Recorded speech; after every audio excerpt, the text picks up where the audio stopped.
welcome. Yo, I'm excited right now. Episode 60, man. I'm excited right now. Happy Wednesday and greetings, salutations. Welcome to the Logic Lounge with Fleazy Jones, episode 60. Brought to you by Block Lecture 7, of course. Yo, the smooth tunes you listen to in the background right now, I know you might not can hear it, it's good, but work with me, is a brother that I ran into via TikTok 2 years ago. I ran into him on TikTok via a duet by somebody else who I was listening to. That young lady is Sophie Hunter. She remixed this man's song. Heard his verse to his song and instantly went to research the man, right? Now, those who know me know I am a wordsmith. I love the art of lyricism. I just love wordplay. I love the music. I love that whole feel. I'm going to tell you the lines that hooked me to him. Now catch up with me. Somebody else was remixing this man's song. So like I say, she killed it. I hear his verse, he killed it. Let me hear this original song. I see it's a remix. This man, wordplay. The man said, "You're talking shit about hoes. You about to catch you a beau. I'll take your boo. She about to catch a beau. B-E-A-U. I'm always up in the know because I'm friends with the plug."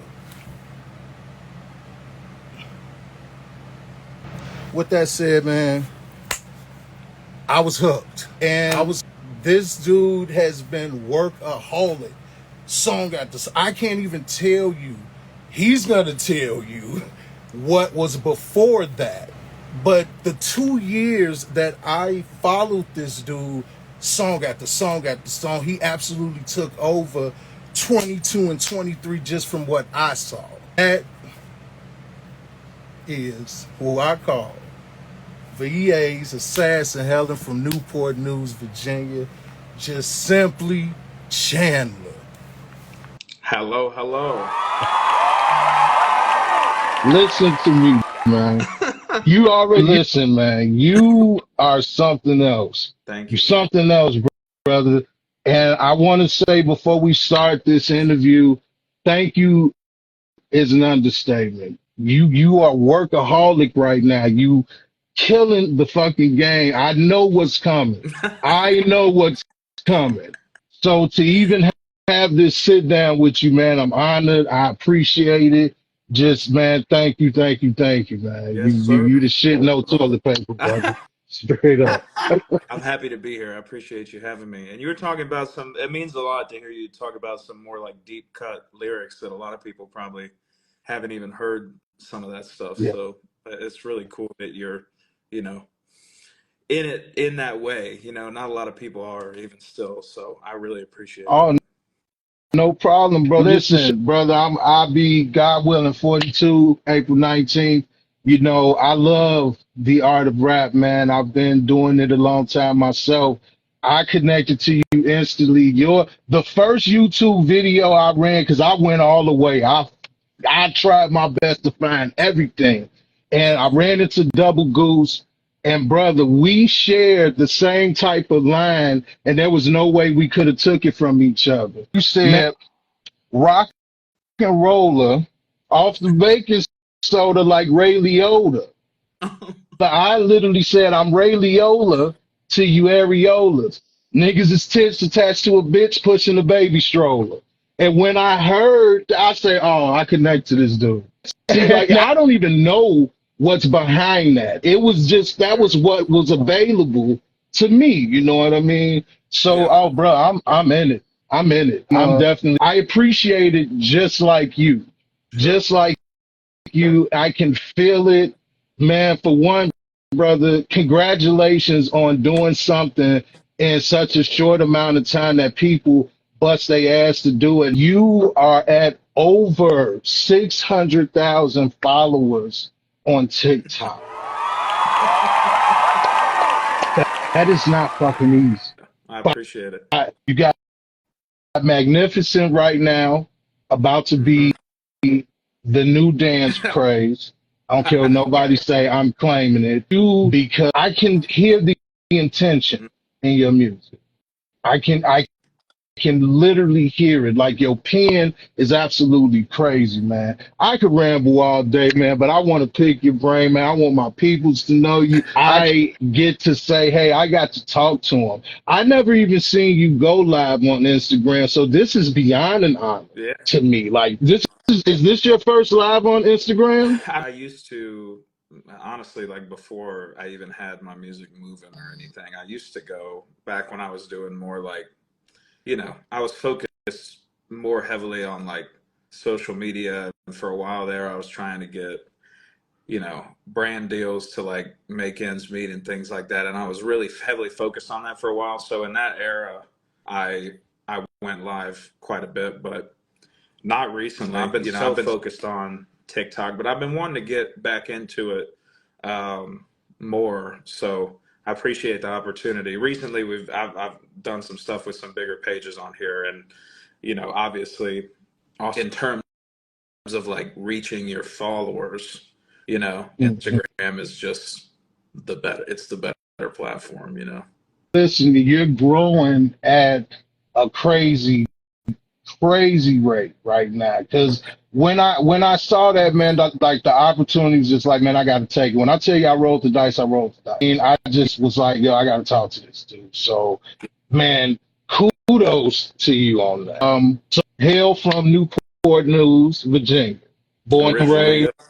I was Yeah. originally from Newport News, and then I lived, my whole childhood. I lived in different parts of the 757, and now I lived in New York for a while. Now I'm back in Virginia. I live in Richmond. So, You shared with me you've been rapping since you were a hmm kid, so you've always had the love for the actual music, the art of it. hmm Um, which I want to start with. I always ask anybody that comes to the Logic Lounge for the interview something interesting, an interesting fact hmm about.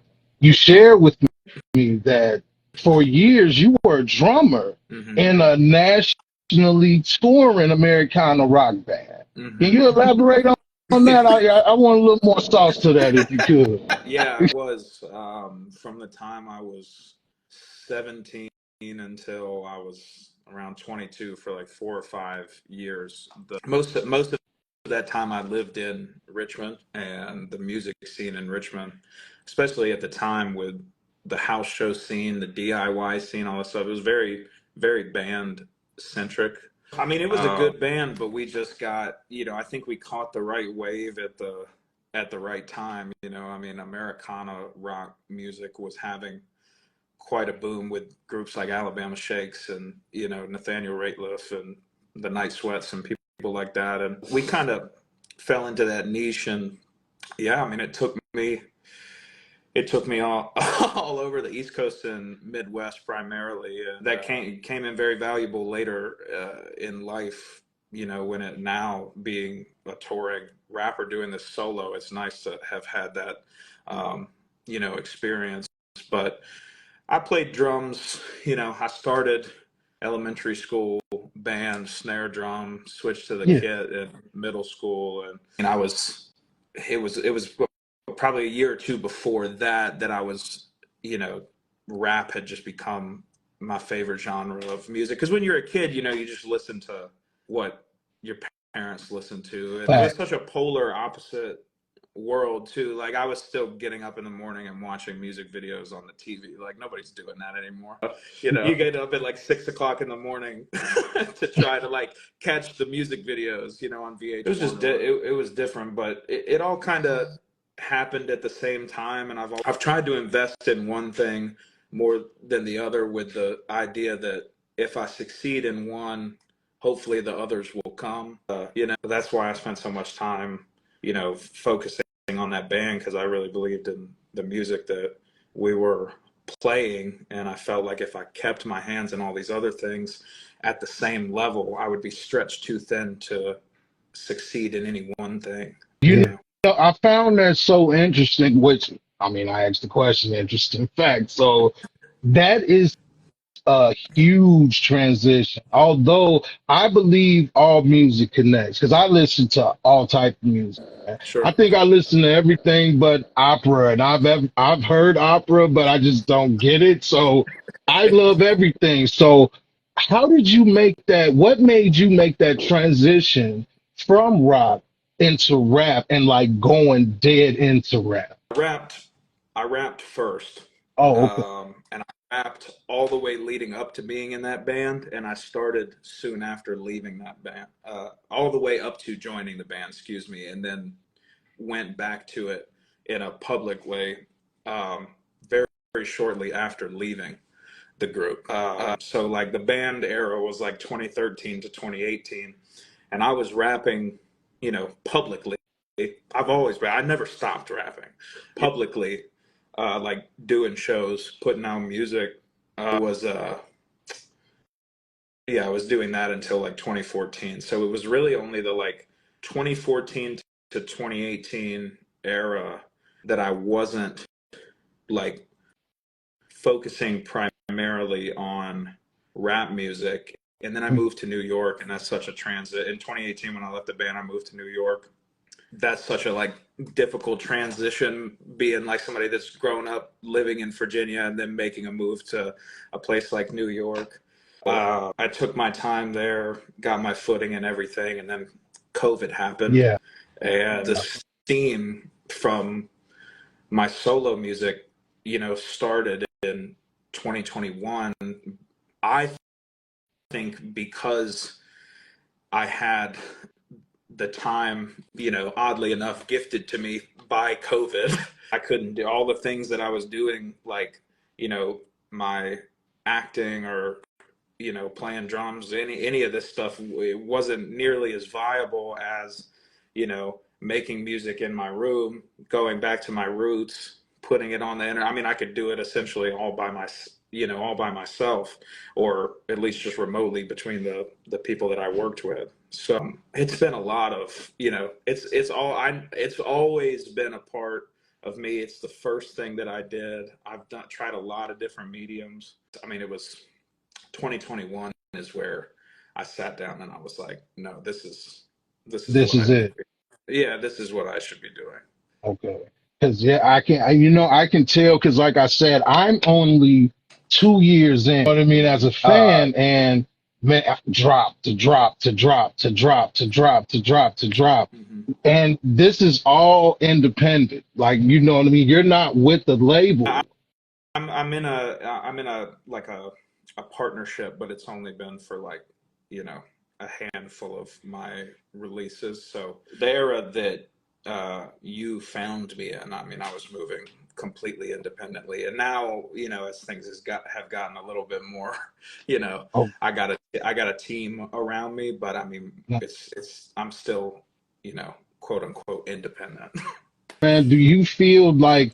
Because of course I feel like there is no better way, but you have a different appreciation for it because, like I said, now that I know you started with rap, so you transitioned into rock and went back into rap again. So, as a drummer, that made me want to ask: do you know any other instruments? Is that the only instrument you play?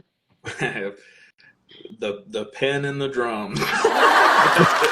Yeah, that's what I always tell people. But I'll say, I mean, I think that those years that I took drumming very seriously had a major impact on my rap capabilities. Like in the same way that, physically with drumsticks, I found pockets and, runs and things that like, and got better and better and better. It made me hear music in a different way. And I think that some of that syncopation that, I picked up from playing drums so seriously for all those years definitely lent itself to when I returned to rap. took it from a just flow wise. Like I felt like I was just able to play and bend words so much more than I was able to, when I was a kid. When I was a kid, Yeah. it was much more like, it's not that it was like bad. It was good for how old I was probably, but it was just more like standard. If I look back on it, I would have said it, I don't think I was doing anything that was really setting me apart from anybody else.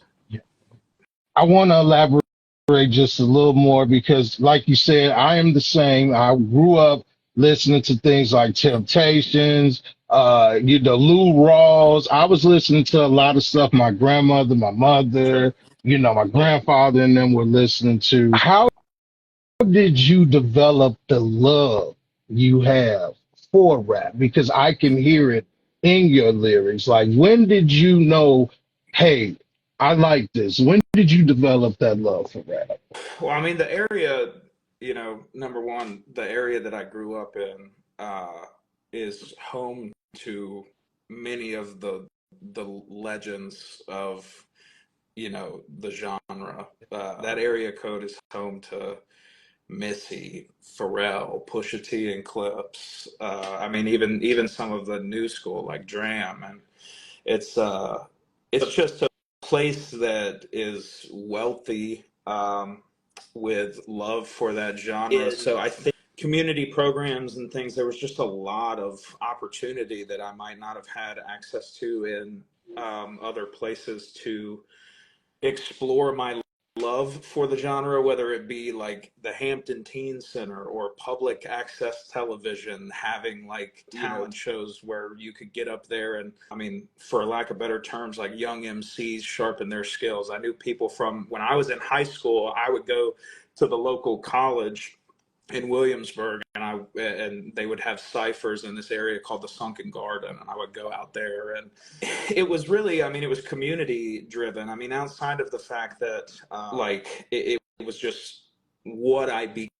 You always like, you're going to take a liking to a kind of music, and then you're going to deep dive the same way that you're talking about having done with other artists. Like, you just fall further and further down the rabbit hole. So I was bound to love it. I feel like, no matter what, just simply by just making myself consume so much of it. I mean, I just got obsessed. It was all I listened to. It was all my friends listened to. It's all we burned on to our CDs and what we ripped from LimeWire onto our fucking iPods, So it was all consuming from a consumer standpoint, but also just growing up in that area and seeing these people reach these heights and kind of idolizing, that mixed with the opportunity that was in the community as well, and the outlets that I found. It was just this perfect culmination, and it just Yeah. turned in. It made it a easily climbable mountain, I guess. Yeah.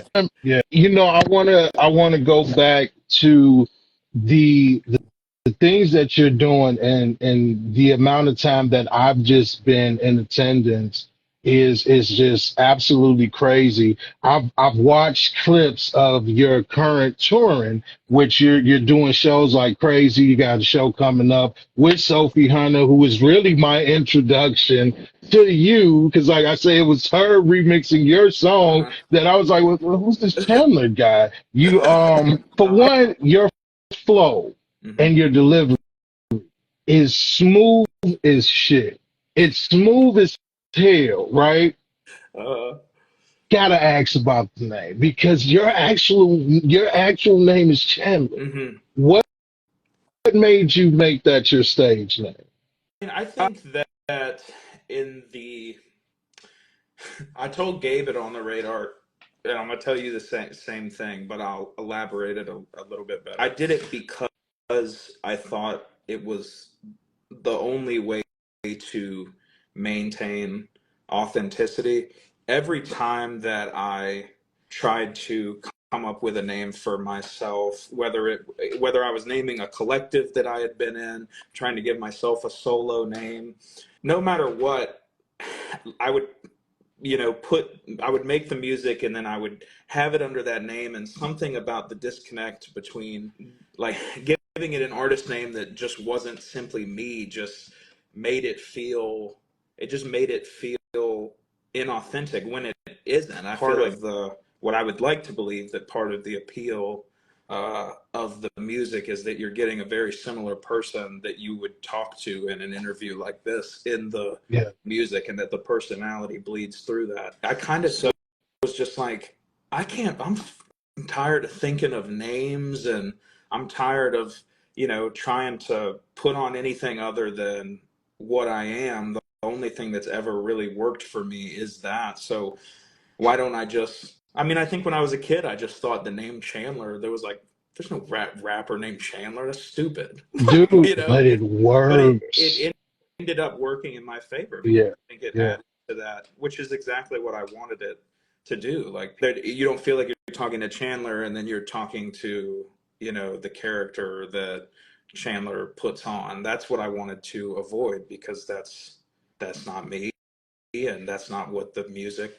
represents. And so that's why. That's way better elaborated, I think, than when I Yeah. answered that question on the radar. Because honestly, it works because you have what they would call back in the day a cult following in the positive sense, of course, dealing with the music. Because, dude, the hey Chandler, that oh my God, oh my, that is not easy. It's and you do it so naturally, bro. Like that is something interesting. So you answered my question because, of course, one of my questions was, is Chandler the artist the same as Chandler the person? And you just pretty much answered that. Yeah. Now, going back, because I get sidetracked, you got to understand, man, I'm legitimately excited because I'm talking to Chandler, but right, you're in the spaceship right now, right before you pulled off. I was like, hey, can I talk to you? Just give me an hour of your time. Let me holler at you real quick. That's how I feel about it. That's how I feel. Well, You got it, I brother. appreciate You that. I got really hope. I mean, I hope I hope you're right about you, that. I appreciate it. you I definitely need to know, man. Me and my brother Block was just talking about real hip hop is coming back. And hmm you are a part of that. There are real artists out here who respect the pen, who respect the art, man. It's not just a hey, I want to make your head bop. You're trying to make people dance, you know what I mean? You're trying to make people laugh, you know what I mean? And at the same time, drink a beer with them, and I'll beat your ass if you talk too crazy. Like I see all that in the music. With that said, man, do you consider yourself, because you're versatile as hell, do you consider yourself to have an actual style? And if you do, what would that style be as to the Oh, artist? it's so tough. I mean, a lot of people have called it a lot of things. I think that because you can hear where I'm from in the music, sometimes it gets a Southern rap stamp. I don't personally, feel that it really falls under that. Sometimes because it's internet, driven, and a lot of the beats are the kind of, instrumentals that you would hear. And, nowadays it wouldn't be the case back when I Yeah, started, but nowadays a lot of the stuff, things like "Figure It Out" is a good example.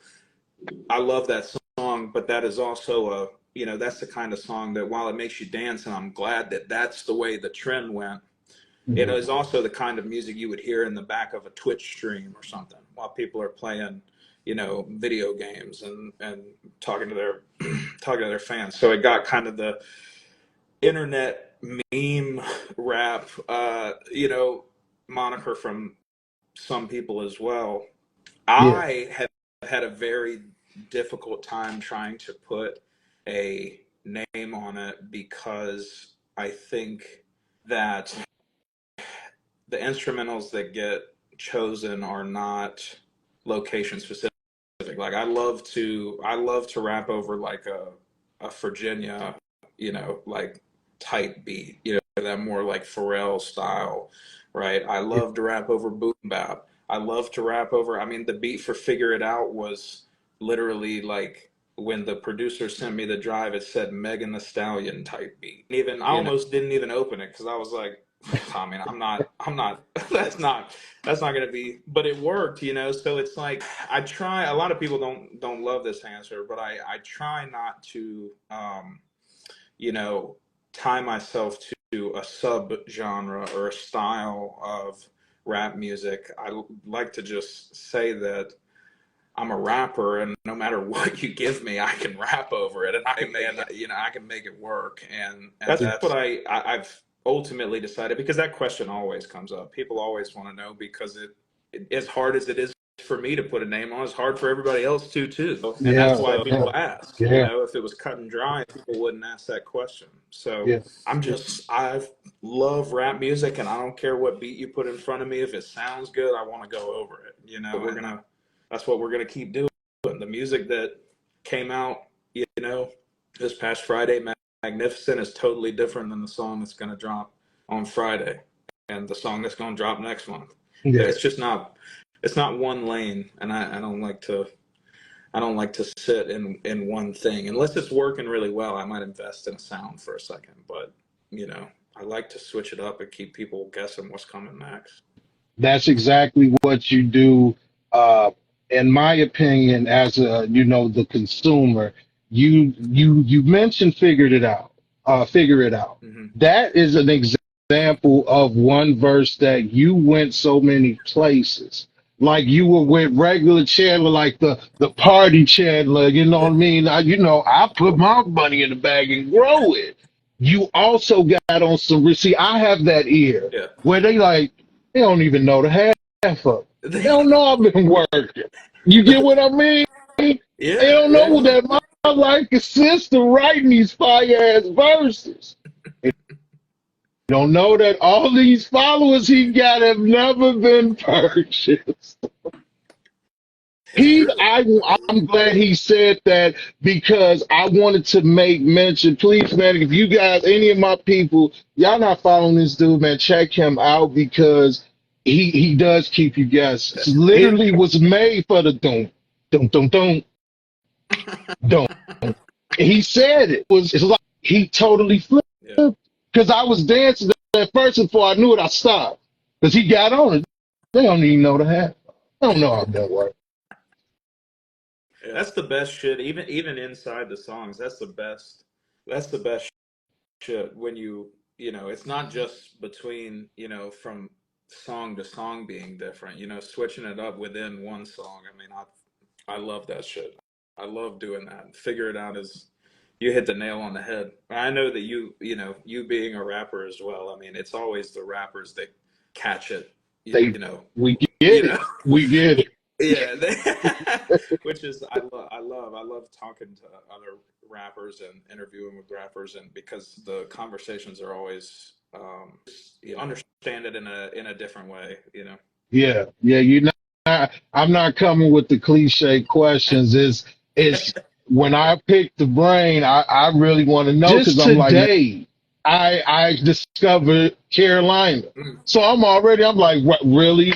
Because right now, that's my personal favorite as being the artist. Because I'm like, I'm already hearing the different styles, the different flows, and then I was like, that. I was like, man, I haven't heard something hip hop as much yet. And okay, there it is. yeah, Because Double Goose to me was that. Double yeah, Goose was that. It's like, you know what I mean? That brings back the hip hop feel. Love it. And now going back to the numbers that you've got on TikTok, that is extremely hard to. Now, there's people been on there for years that can't get it, man. I myself are one of them that I'm actually struggling with. You get so much love. Everything I see is love, love, love, love, man. It's just crazy. Have you ran into any type of trolling or negative feedback when it comes to maybe your music? And if so, how did you go about dealing with that? sure. Yeah, I mean, you become numb to it at a point, honestly. I mean, it bothers you at first, and I truly believe that while the window of virality is it's getting, I don't think it's closing, but the ability to go viral will only continue to get more difficult Yeah, as these apps get more saturated, until somebody like TikTok did, so many years ago, and came in and switched up everything. And until that happens yeah, again, these things will only get more and more saturated. So I'm a firm believer that if you just keep going at it, and if you post people hate it. They hate to hear it, but it is what it is, dude. You got to post every day. It's Yeah, been years. I have not missed a day. And and if you go back and you see maybe I don't have a video here or something, I might have cleaned up my page a little bit here and there to not, make it look like I posted so many of the same videos over and over again. But yeah, in reality, one, two, three, whether it's new or repurposed content, you know, I have it's been at least on average one or two every day for years now. And I firmly believe that if you do that, you will find your audience. And in finding your audience, it will inform your next step. That's what happened to me. I yeah, didn't know I didn't know that when I made Hot Pocket that a year later I'd be doing Double Goose. And I didn't know when I made Double Goose that a year later I'd be doing Figure It Out. Like, it was being a consumer first and recognizing that, okay, these are the people vibing with me. Let me, cater to them while still staying true to myself. How do I find that middle ground? Right. So it was more so in the beginning. I think as time goes on, it gets harder. I mean, it gets harder to hate to a certain degree, because you're like, I mean, I have done a lot of different styles, and I have, stayed consistent regardless of whether the last song popped or not. So I don't feel like I see it as much as I used to. But I mean, when you first come in on a platform like that, and the first time you go viral, they're going to call you a gimmick. They don't know anything about you. I mean, yeah, I have had times, probably not since 2022, because it was really after Double Goose popped off. Like, there are, having moments in the song that, people would see as divisive. You're gonna get pushback, and I got so much pushback at times while showing off that record, that I just was like, dude, I mean, this is what I think I said. You just gotta give to it. Eventually you say, look, I said what I said. If you want to do research and you want to look at my catalog and you want to see the things that I've been doing for years and who I am, you can come talk to me after you do yeah, that. yeah, And yeah, until you do that, I don't give a fuck what your faceless profile said. So yeah. that's just what it is, and you just learn to fucking deal with it. I don't even fucking think about it anymore. Somebody has to say some outrageous shit to get my attention at this point, Yeah, yeah, And it's good. It's influenced the music too. I mean, I think that's where some of the, I've heard many people say it in interviews. One comes to mind in particular where Snoop Dogg is talking about just talk. When you go in there, just yeah, talk. Just say what you got to say. And between, getting advice from videos like that, and dealing with hate and all this shit, it's influenced the music in the sense that I feel like every set of songs I put out, you can hear that I am more and more relaxed than I was the last time, because I'm just like, I don't know. I mean, I don't know what you could say to me, you're So right. Yeah, that's what it is. It's all you're always gonna have to deal with it. Nobody's gonna not have to deal with it. that's kind of cool with the wordplay that you have in your music, that's your take on it, because you absolutely could destroy people if you wanted to. You know what I mean? Like, you have that skill. There are some artists that will do just that. You know what I mean? Like, they'll destroy them, or they'll go tit for tat with Yeah, them, and I never see it. Like I say, I'm just 2 years in and I never see it. I look in the comments, I look at everything that I research about you, and I don't run into yeah, it. And I'm just like, yo, this dude is so natural. Like, which brings me again, you said, Wayne, man, you're making this easy for me, brother. Actually, you were like literally answering the questions before I even asked them. Take me to a visual of what Chandler is like at the show. And the reason I asked this is because, dude, the energy behind just the little clips that I've seen. hmm People are saying, they are saying your songs. They know the words. They're vibing with you. What is it like to have a Chandler performance? Like, because you interact with people on social media. I see you, once you see somebody's comment, if you're there, if you don't see it, that's when you don't answer. I've literally saw this. So take me to like a visual of what it's like seeing Chandler live. I mean, I mean, I go from like no, number one, I try to treat everybody like a friend. I'm not most of the time, unless I'm doing support for somebody on a, bigger tour or bigger show or something.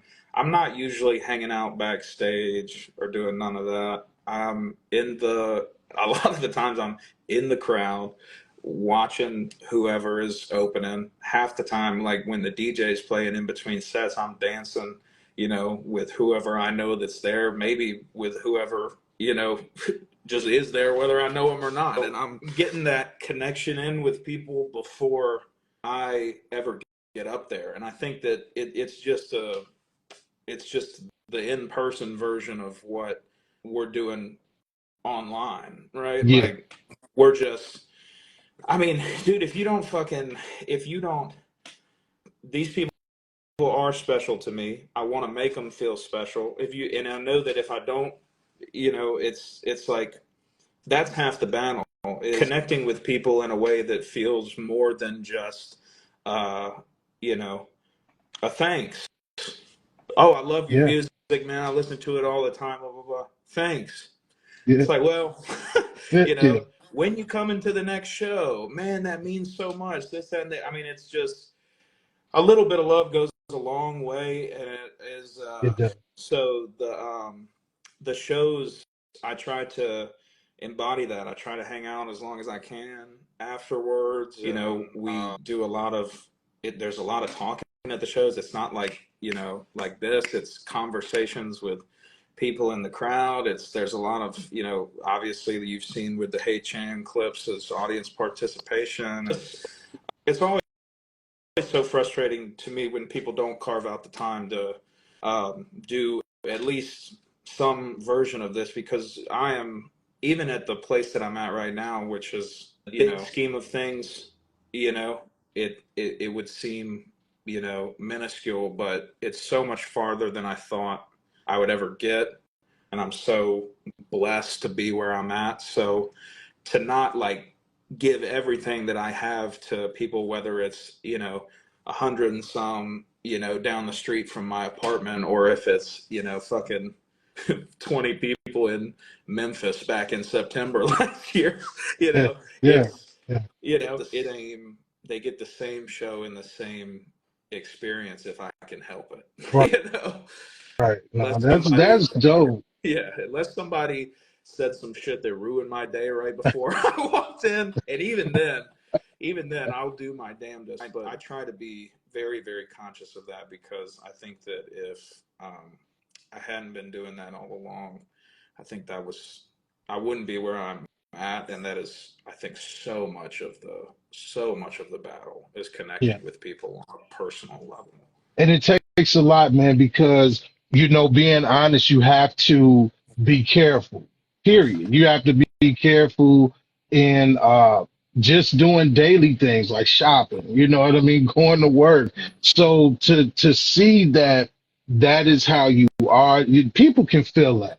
People can, I can attest to it. Because like I say, you're working, you're a workaholic. So the fact that you even responded instantly just gave dope vibes off top, because already there was no expectation. I'm not the type to say like, oh, this guy's gonna. It wasn't that. It was just like, hey, I understand because I see you moving. But for you to get back and was like, hey, yeah, dude, I'm busy for the rest of the year, but hey, let's do this. And you set the date the same day. I was just like, okay, calm down, play it cool, play it cool. Yeah, yeah, yeah, cool, cool.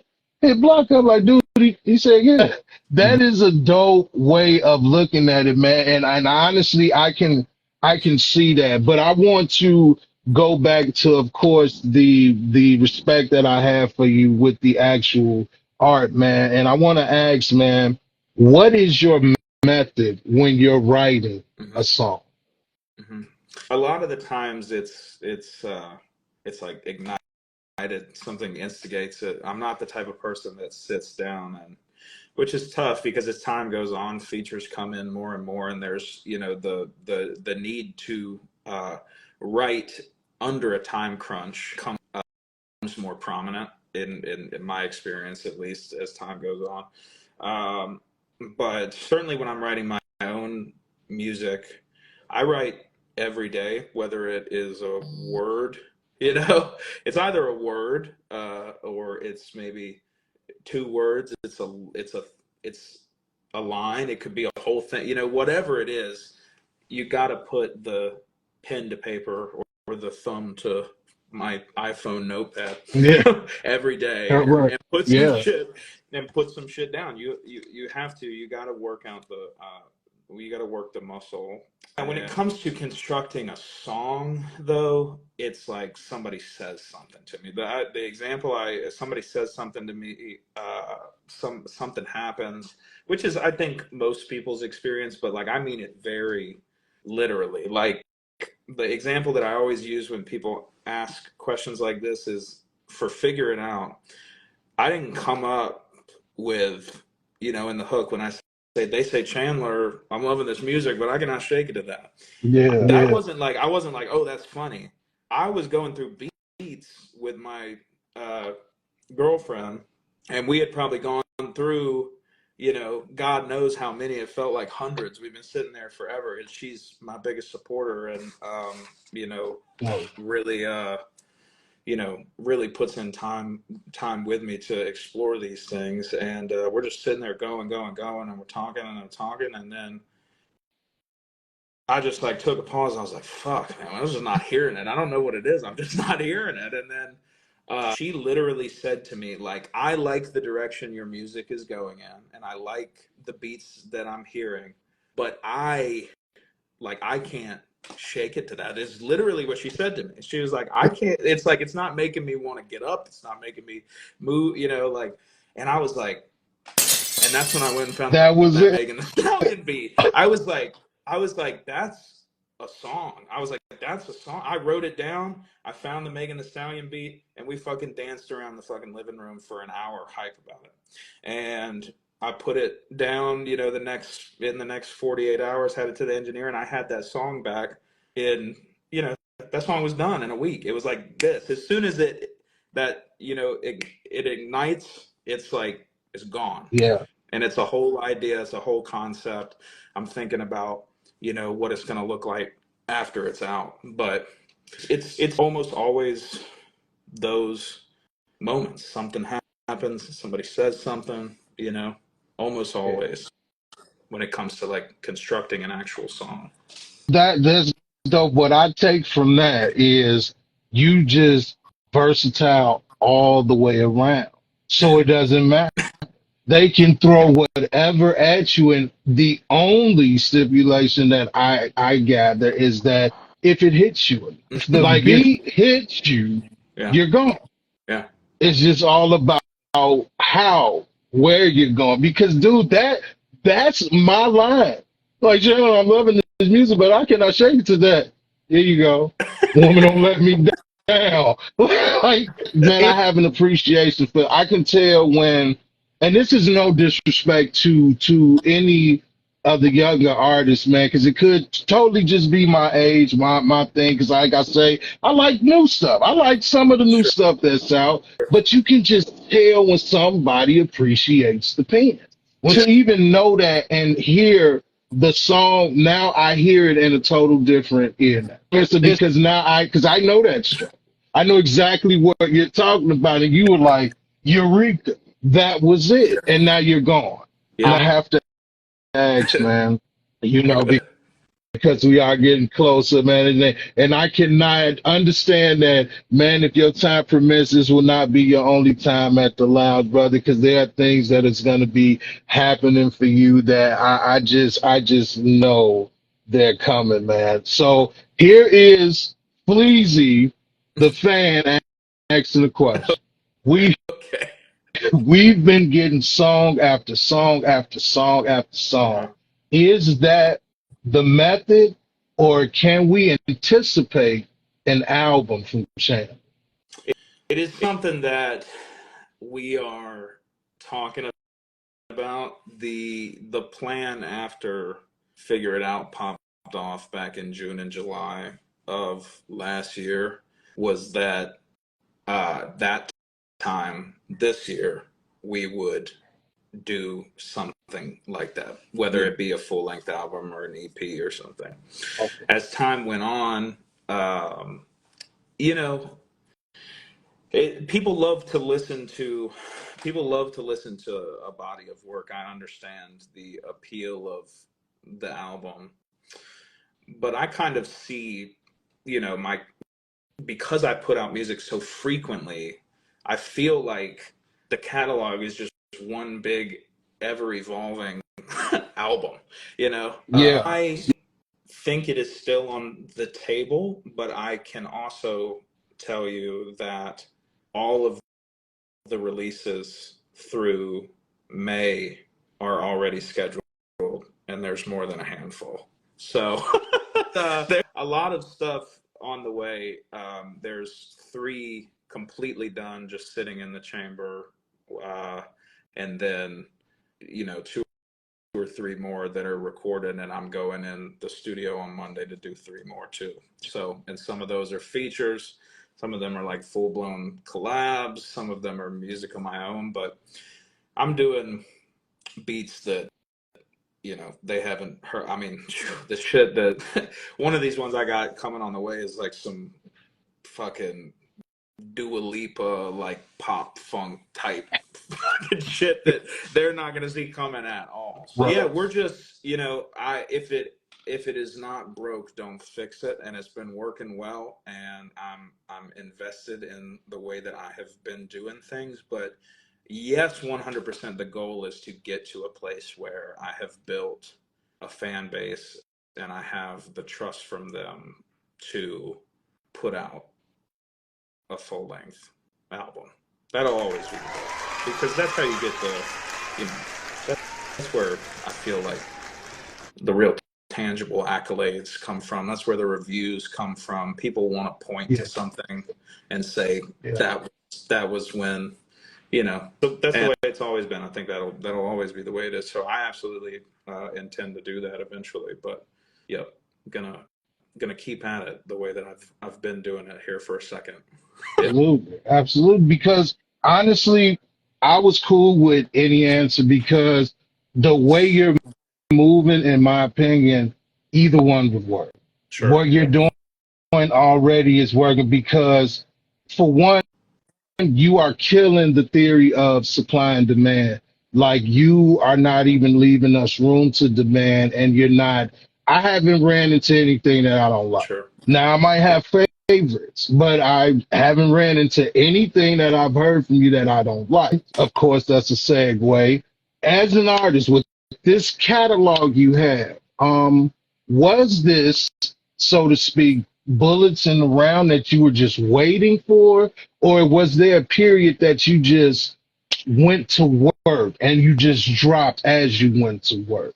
And I'm just speaking the 2 years that I'm aware of, because I can't even imagine how long you've been Yeah. working. But that rapid period, was that like fresh bake, or you were just holding on to that chain? It's usually somewhere between 4 to 6 songs get made in one fell swoop, and then I spend, a month or two planning out and, organizing what that's going to look like, and then I'm back in the studio to do the next 4 to 6. So it's usually just like locking and loading, and Oh, like, I mean, there are times where, I mean, fucking life happens and you get, you fall behind, and but like right now, the stuff that, I mean, magnificent I've had magnificent for a while, oh, and all of the songs that are coming out until May are all from a session last year, and then the future releases will be from the session that's coming up this current week. And Oh, but every once, I mean, with Figure It Out, it was totally different. Like, we heard that song, I showed it to the people that I always show it to, and they were like, we got to put this out right now. There was yeah, like no time to waste. This is a summer dance. Get the people moving in the fucking thing. We need to do this right now. So it just, some of times they jump ahead, and you just got to be. That's the other thing that I love about singles. Move them around. It's so malleable. It's I mean, it's chess. It's not like, you're not invested 10 songs deep, and here it is. yeah, yeah. It's a little bit more malleable for sure. So yeah, but they're all different. That's the song that came out on the 29th of December, Smoke, the collab with TMA. He fucking recorded his part of that song 3 years ago. Oh wow. he just been he just been sitting on it, and he was like going through his thing trying to find songs to put out, and he was like, oh, I'm gonna send this to Chandler. And then he sent it to me, and it's so funny because my shit was recorded 2 weeks before we put it out. His shit was from 3 years ago, and it's like, It didn't the work. time is gonna come. The time is gonna come for everything. You just gotta wait for the time to present itself. So man, like I say, I can't say that I'm disappointed either way because the rapid fire is still a good method, just like any. And absolutely, some music is just timeless. And he makes it to where once you're in my opinion, with Chandler, there's no getting out. Because by the time you turn around, you might be like, man, what the fuck is he talking about, man? Wait. Play that one again. You know what I mean? It's have all avenues covered. That's just me saluting you, brother, man. I really appreciate you taking this time with me to come on the lounge and allow me to even have this sit with you, man. I think you're absolutely awesome. I just can't wait to see what's next, man. And once I get it together, I definitely will be reaching out to you because we got a tango, brother. What's the fencing? I got a fence with you, brother. I would love to fence with you to go, and I mean, I want it to be one of those back-to-back songs, Yes. because dude, you're a lyrical monster. You a wordsmith like I believe I am. I respect your respect of the pen, and man, that's just that on that, man. I'm absolutely grateful for this sit down today, here, brother. But you got some shows coming up, man. Let them know where we at with it. We got Sophie Hunter in is that Yeah. Brooklyn? We'll be in a couple this month. We'll be in Norfolk, Virginia, and Brooklyn this month. Those tickets are on sale. I'm about to next week announce Richmond hometown show for next month. I'll be in DC with Lex Brasher in March, and then I'm going on my biggest run in the spring. So as of right now, it could change. There could be some additions, but it's looking like it's going to be from around Boston to Atlanta and Detroit and Chicago, Columbus, and a couple. I need to know when that is. I was waiting. I was waiting, Yeah. Chandler. Do not bring your ass up here and not say pleasey. I'm up here. This such. Listen, I'm okay. That's all I needed to hear because I was definitely gonna ask. Yeah. That's all I needed to hear, man. That is, man. That's exciting. Yeah. You are rapid fire. This is crazy. I can't wait to see what's next, brother. Like I say again and again and again, if y'all are not following this dude, something is wrong with you. If you don't know, you just don't know. But now that you do know, handle Facts. that. You know what I mean? Because like I say, ignorance we can't hold you accountable for, but don't continue to be ignorant.